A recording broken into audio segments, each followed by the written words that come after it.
as the 19th century began, there were increasingly more people turning to the courts to arrange their intimate lives. I think society was becoming more legally orientated in general, so that problems in families became too complicated to be resolved by social norms or by community forums. And people turned to the courts to resolve their difficulties.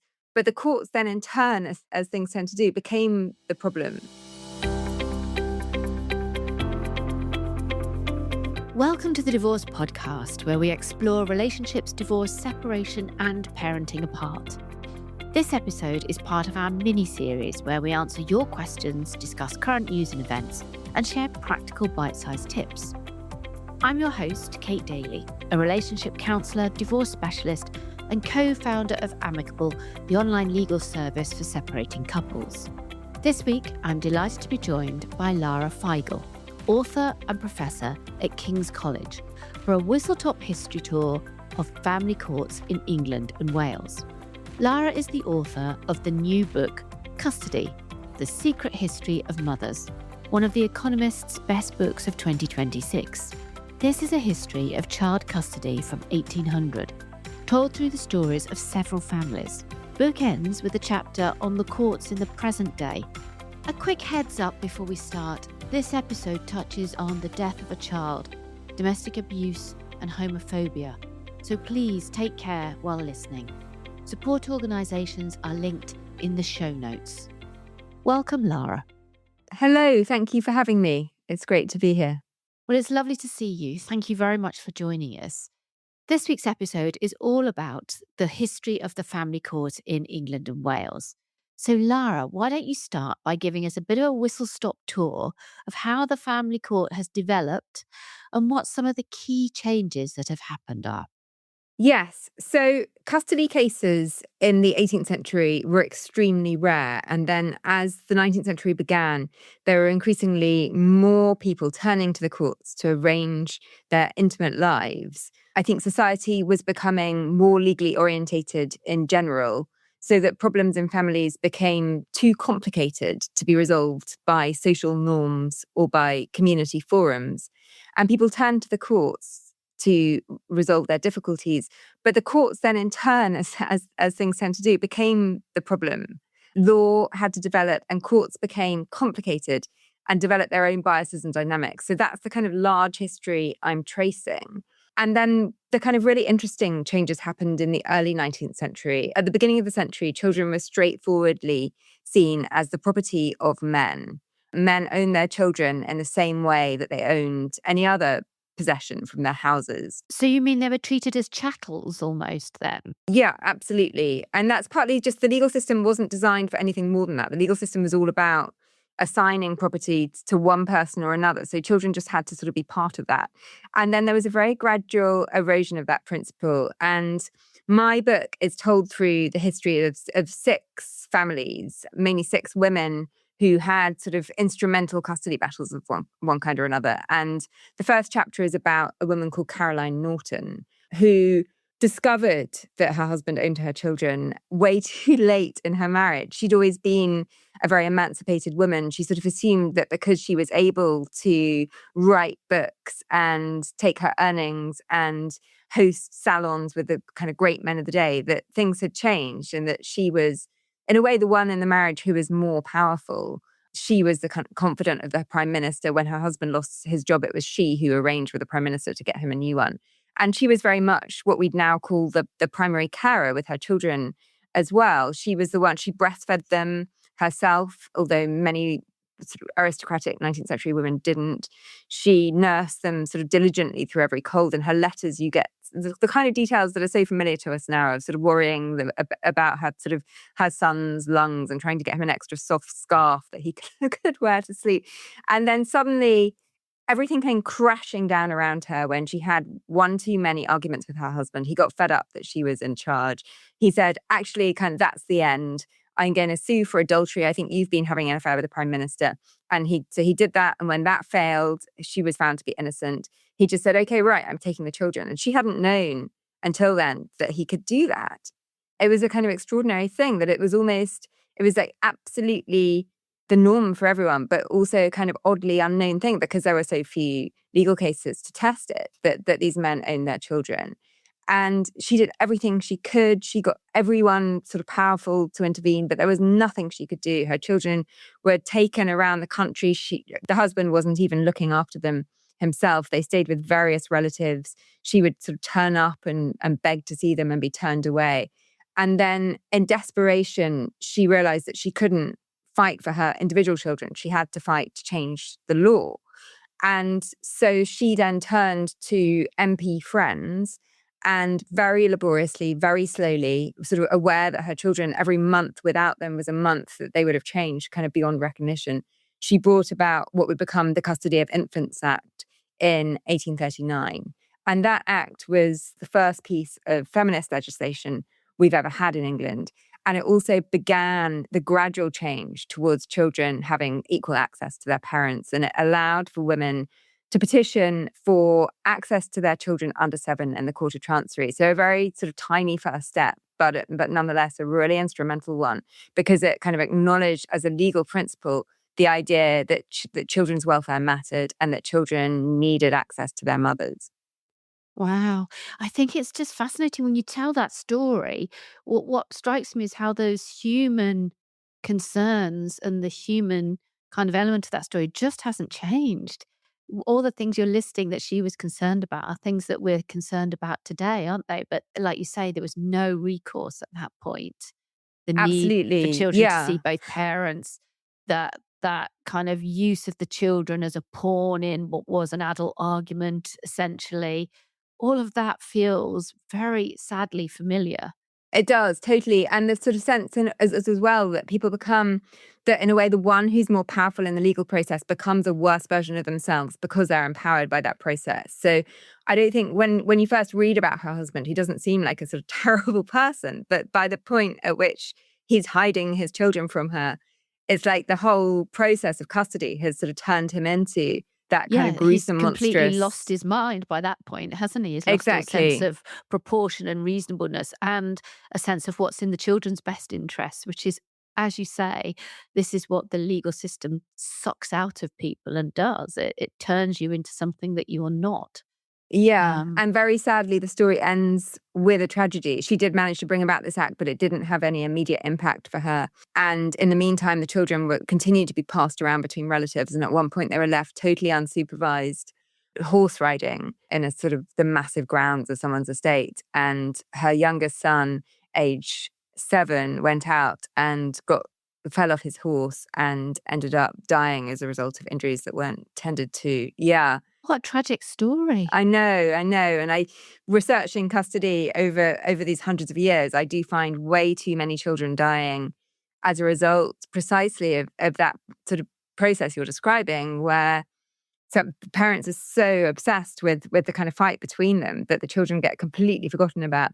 And she said after her boy's death, she said, if only some of that money that was spent on sort of fighting me could have been spent on just hiring a servant to look after him when he was left unattended. It was the sort of awfulness of that tiny amount of money not being spent.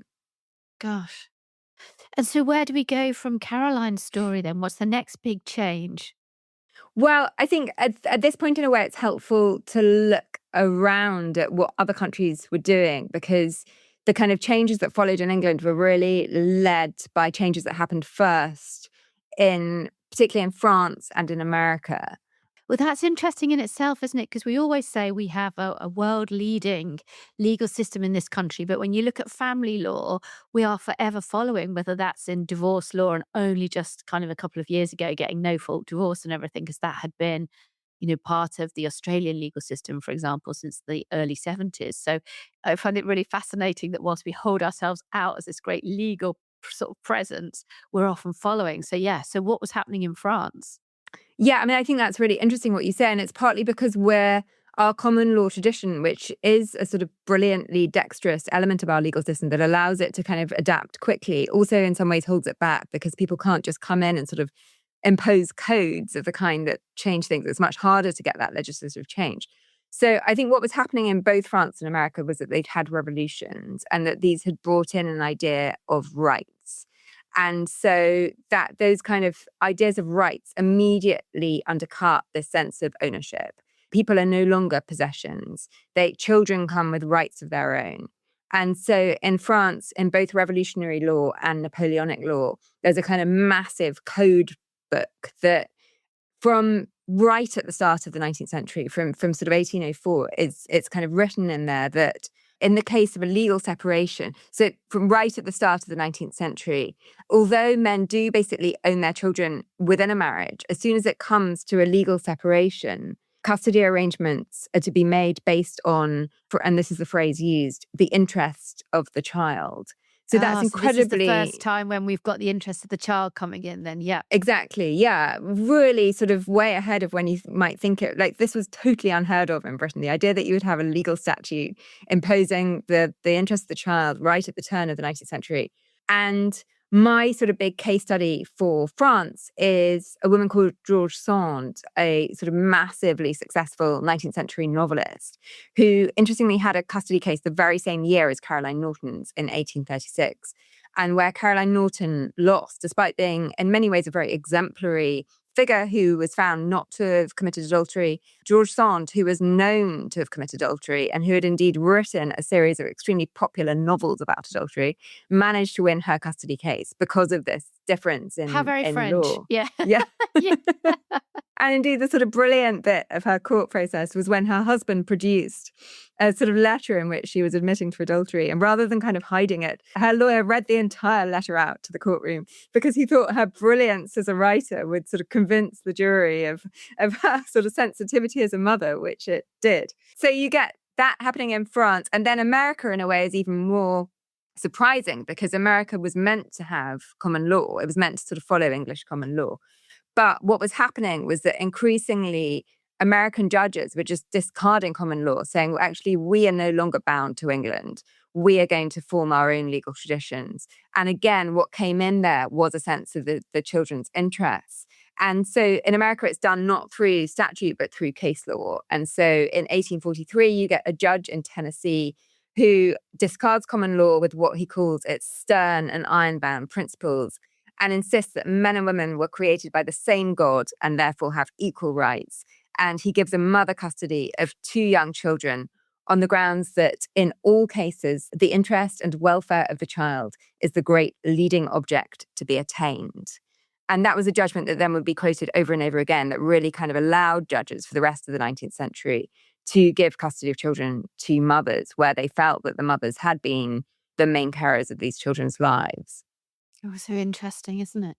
So that kind of moves it on a little bit. And then fast forward, then what's the next big step? So what then happens is that eventually England catches up, and it takes till 1886 when the Guardianship of Infants Act is brought in. And this is very much legislation that kind of every sort of 20 years or so, there's been a law that has extended Caroline Norton's Act, extends 7 to 16, extends access to custody. And now by 1886, it is kind of nominally an equal rights act that gives courts the power to give mothers custody of children right up until 16. And the kind of principle of welfare is written in for the first time in English law. It says, having regard to the welfare of the infant and to the conduct of the parents and to the wishes as well of the mother as of the father. So that's sort of huge progress. But in actuality, when I sort of looked through, I read 1,000 divorce files from 1914. I found that it wasn't as progressive as we might hope. Yeah, no, it sounds very progressive on paper, but everything you read and see, like there are films about this, aren't there? And all sorts of different media talk about this. It always feels like up until probably the 60s or 70s, it was very much the children went with effectively the richer person. The husbands often made a case that they could present better, prepare and have better lives for the children, and therefore the children went that way, didn't they?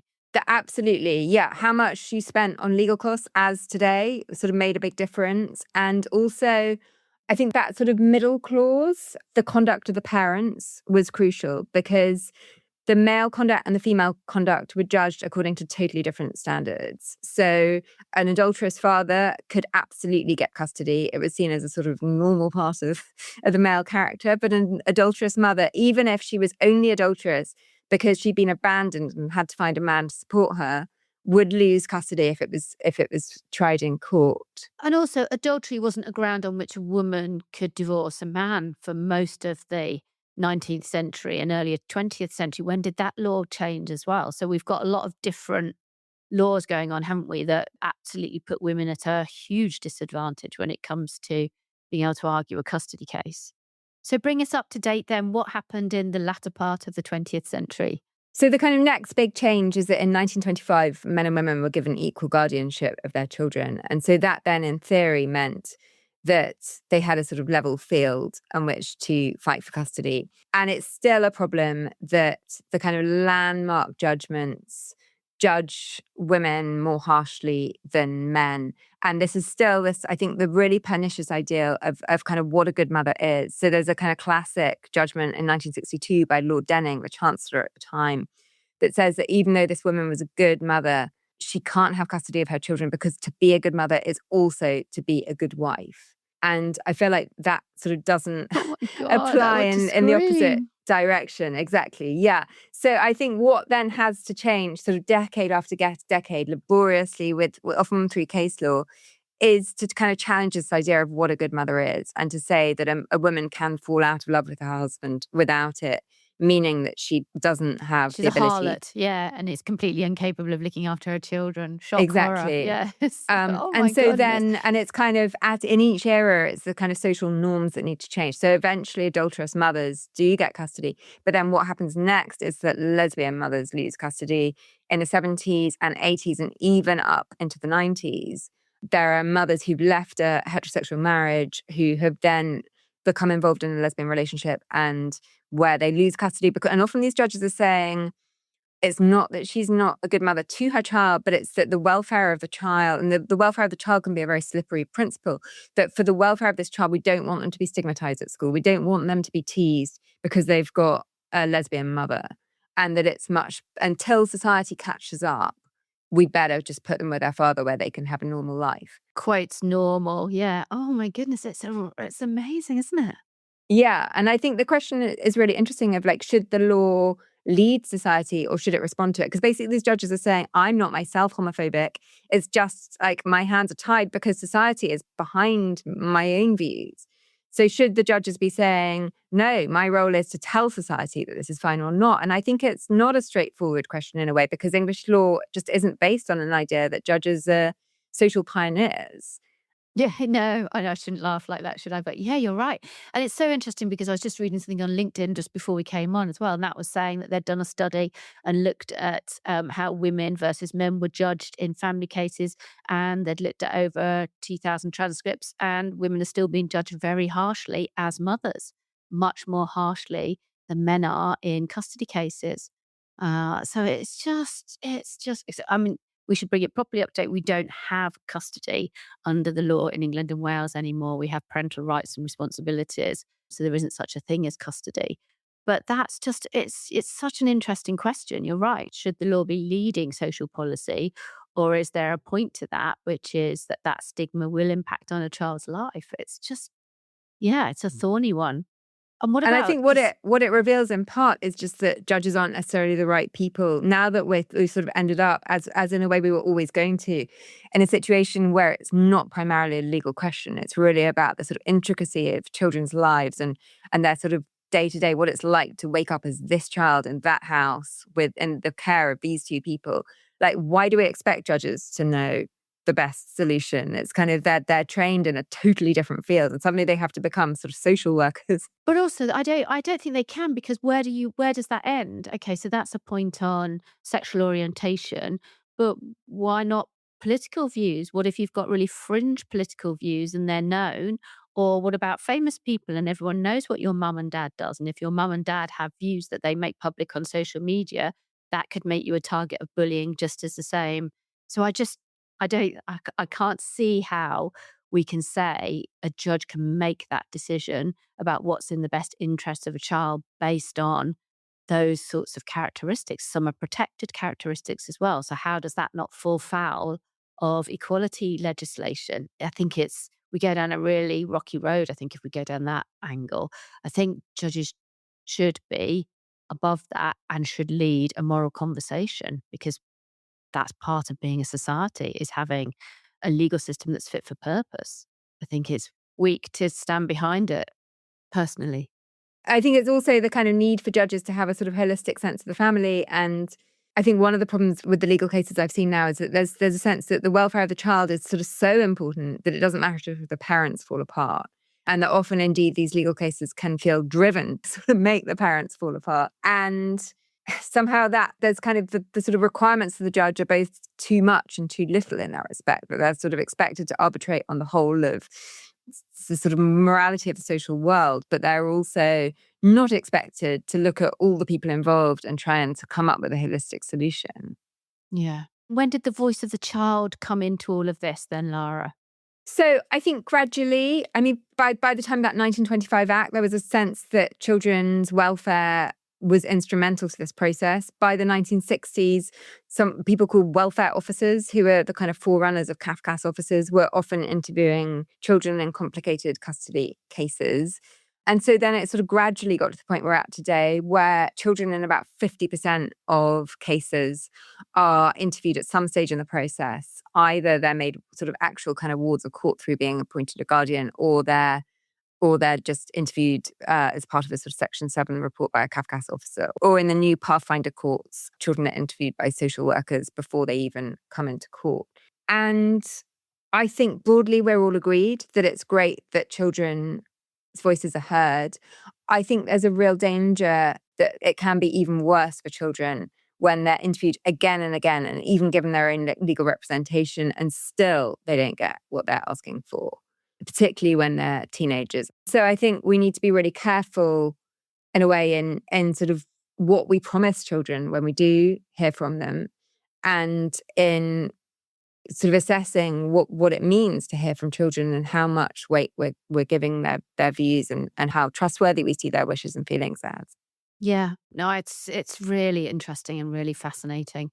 If you wanted people to know one thing about the family court, Lara, what would it be? That it's very adversarial, that it can seem designed to be adversarial, and that it involves a ratcheting up of disputes. It's really like, can we look beyond this adversarial process? And certainly the new Pathfinder courts are very much trying to. So I think we have to hope that as they're rolled out more widely, the kind of principle is adopted that there is nothing to be gained from pitting these parents against each other as enemies. Yeah. Yeah. Well, I think the message from my perspective is very much that once you start this kind of process, I think people go into it, think that the court is going to be some great arbitrator of fairness and truth, and that they will inevitably come out better than their other parent, because they're going into it thinking that. And it doesn't do that. There is no great arbiter of truth. Everyone has their own truth. It's very murky. I hope that this episode serves as a reminder to people that the court's not the answer. If there is any safe way of staying out of court, and I say that carefully because for some people, court is the only safe way to progress with this.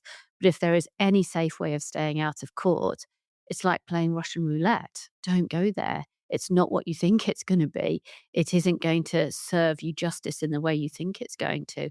And trying to maintain some form of relationship with your other parent is super important ultimately. So yeah, well, I hope that I hope that's what people take from this. Lara, it's been fascinating hearing about you and the work that you do. Where can people find out more? Well, I'd love people to read my book, Custody, The Secret History of Mothers, which is widely available. And I'd also love to mention that I write regular blog posts for the Right to Equality website if you'd like to read some reporting on the courts in the present. Brilliant. Well, we'll put those links in the show notes as well. Don't forget, you can find me on Instagram and LinkedIn, and you can hear about new podcast episodes by subscribing for updates and visiting thedivorcepodcast.com. Or, of course, you can find us on your favorite listening platform. We'd love to know how we can help further, so please share any questions on divorce, separation, or co-parenting with us at hello@amicable.co.uk. You can join our subscription platform too, Amicable Space, where you can find our community forum, a safe place to ask anything as you go through separation or co-parenting. Members also get free access to our monthly Q&A webinars and Amicable's divorce specialists. The link to sign up is on the episode description. Thank you so much for joining me today, Lara. It's been absolutely brilliant talking to you, and thank you everybody for listening.